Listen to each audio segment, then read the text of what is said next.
You can't pour from an empty cup, and before you give love to anybody else, you have to truly love yourself. And I think the easiest way to love yourself as a man is to be proud of yourself. And to be proud of yourself, you have to decide who you want to be inside of the metaverse, inside of the matrix. You have to decide the character you want to be and try your best to achieve it. Why do you think people struggle with being proud of themselves? I think because they know they're failing. I think that most people failing in life know very well they're failing. And it doesn't matter what avatar you decide to absorb or who you decide to be. You can decide to be it, and you know true in your heart if you're giving 100% of your energy towards becoming it or not. Doesn't matter if you want to become a famous musician, doesn't matter if you want to become a bodybuilder, doesn't matter if you want to become a pro fighter, doesn't matter what you want to be, you know in your heart if you're actually trying. You have to decide what you want to be and try and become it. And a lot of the people who are genuinely unhappy or miserable in their hearts know they're not trying that hard. Well, and I think they also focus on what everyone else is doing right or wrong, and then judging outward, and everyone's like focused on this outward reflection of like what that person has and versus what they don't have, and it's all just sort of like this just cycle of negativity. Completely. And it's just, we found ourselves, especially with social media nowadays, we found ourselves like most people, because maybe they're not mentally strong enough to understand like, wait, I need to create my own value instead of looking outwards. How do you think we fix it? Successful is all about self-definition, which is what I was saying at the beginning. You have to decide who you want to be. And if you wanted to be Joe Schmo and you pull it off, then you'll be a pretty happy, content person. To decide who you want to be. I think the people who are miserable, it's the gap between their expectations and their reality. That's where the misery lies. Yeah. My expectations were always enormously high. Even when I was a nobody, I knew I had to be filthy rich and a kickboxer. At the age of 15, I knew that if I'm the kind of guy that if I raise my voice, people are going to care. I'm not going to be the guy who starts shouting and everyone thinks it's funny. I know I'm going to be the kind of guy who's genuinely a formidable opponent in all realms of human endeavor. I know I'm going to have money.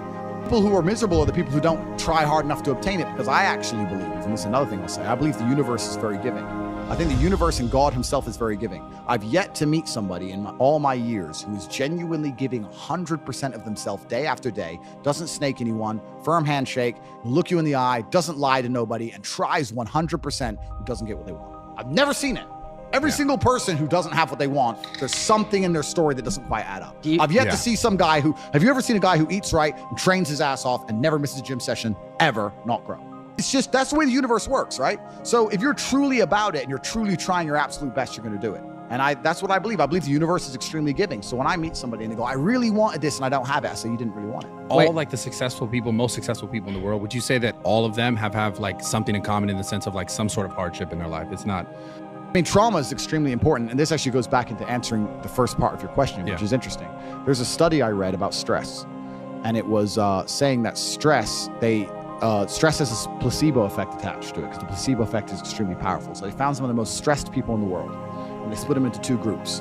And they're all equally stressed. They all have a bunch of cortisol in their blood. People who believed that stress was bad for you and that stress can hurt you, and they believed those media articles, were dying earlier. They were having heart attacks and having stress-related illnesses.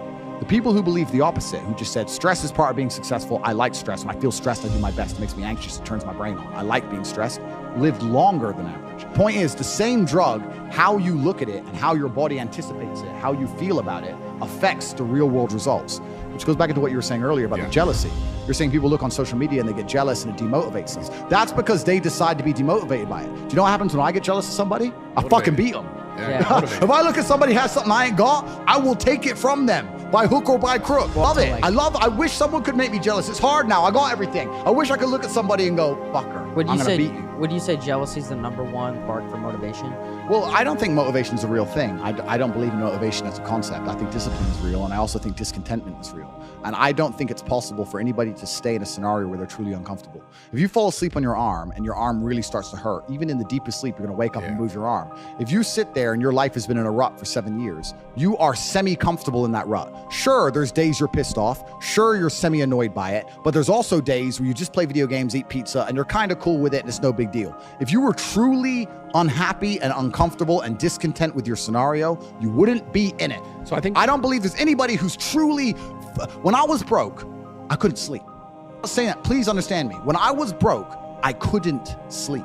I'd be trying to go to bed thinking, how the fuck these people have Ferraris? I want a fucking Ferrari. I couldn't sleep. People aren't taught to be self-aware anymore. People are taught to just like I said, look at that guy, what he has, and be mad that you don't have it. Or like, if something's going on with me, I don't want to look inside and say, what's actually happening with me? Why am I this way? Why am I the person that I am today? But I want to figure out deeply, how do you think a man, specifically in this case, is able to look at themselves more comfortably without holding the judgment, the fact that they don't have the stuff over themselves? Because completely, you're totally right. I think there's two answers to the question. One, I think a lot of it came from chess, because chess is the most ruthless game on the planet. And what chess will teach you, chess teaches you that if you lose, at some point you made a mistake. It doesn't matter if it's the smallest mistake. It doesn't matter if you just took too long to think to make the right move and you ran out of time on the clock. At some point you fucked up for you to lose that game. It's 100% accountability with no luck. That's what's so important about learning chess. That's the first thing. And the second thing is, you need to, as a man, adopt the mindset that absolutely everything that happens to you is completely and utterly your fault, whether it's good or bad. Most men don't have that. When the Matrix was attacking me and they were destroying me, when they're calling up my exes trying to get fake fucking charges on me and put me in jail, when they closed my bank accounts and I used $10, $11 million, when they banned me across all social medias and lie about me, when they harassed my family, I'm sitting there going, this is my fault. All of this is me. I got here. It's my fault. I'm not going, that was unfair. It was orchestrated. The NGOs worked against me. Because that is not helpful. So it's accountability. It's 100% accountability in all things. But also when I go out there and I start the Bugatti, it's like, that's me. This is my fault. The car is my fault, and the big house is my fault, and everything that ever goes wrong is my fault. And the failures. Yeah, absolutely. You have to take complete and utter accountability for everything. You can't make excuses ever. Yeah. There's never an excuse. And you're right. People try and put things on the outwards on the outside. It's interesting. I remember watching Forrest Gump about 5 years ago. I was on a plane. I can't remember where I was flying. And the beginning of Forrest Gump has a scene in it when he's sitting on the bench at the beginning. Think about Forrest Gump. He's sitting on the bench at the beginning, and there's a feather lands on him, and the movie begins. Yeah. What they're saying with that is Forrest is the feather, and life has just pushed him all over and put him in all these unusual scenarios. Life has directed him everywhere. Yeah. That's what it's saying. Sure. And if you're going to be the guy and you're going to allow life to happen to you, and you're not going to happen to life, then you're at mercy of the wind. Perhaps it might work out okay, but it might not, right? So you have to be the guy who goes, okay, the wind's blowing in this direction. Fuck them. I'm doing this. You have to come to life. You can't let life come to you, because if you let life come to you, then you're going to be living inside of a matrix and a system which is designed not for you to live your best life. It's designed for you to comply. How do you think men can build more confidence in like deciding their life instead of just letting it be decided for them? Yeah, so they have to take absolute responsibility, which is the first thing. The second thing, they have to get competence, and competence is going to allow you to have confidence. You're not going to be good at shit if you're bad at shit. You have to be good at things. You're only going to be confident at things if you're good at things. I know what I'm good at and what I'm bad at. So you have to go out there and take risks, and you have to make mistakes, and you have to risk it all. And once again, this comes down to competition. I think competition is such an important thing in the masculine world. I grew up in the chess world, and I went into the fighting world. It was all extremely competitive. It's competition driven. You can't make excuses. If I sit here and say I lost a fight, cool, you lost a fight. But I lost a fight, but my gloves, when they were wrapped up, my hand was hurting, and then they excuses. Like, you have to understand that excuses don't matter. Nobody cares. Life's binary. Winners or losers, and you just have to take absolute responsibility for it. People are so caught up when things happen. This is why this happened to me, because of this, because of my childhood, because of my past trauma, because of my life, whatever. Yeah. But people are so not taught to like look inwards and go towards those things. Well, I think you think playing victim is it's an easy way out. Yeah. It's a laziness. It's an easy way out. It's a good excuse, and it also makes you feel better about yourself. Me and my brother have another thing we do. We do this all the time. If either of us are ever complaining about anything, we shut each other up and say, do you want therapy? Because if you don't want therapy, what are you talking about? The main reason people complain about things is to get a dopamine rush, right?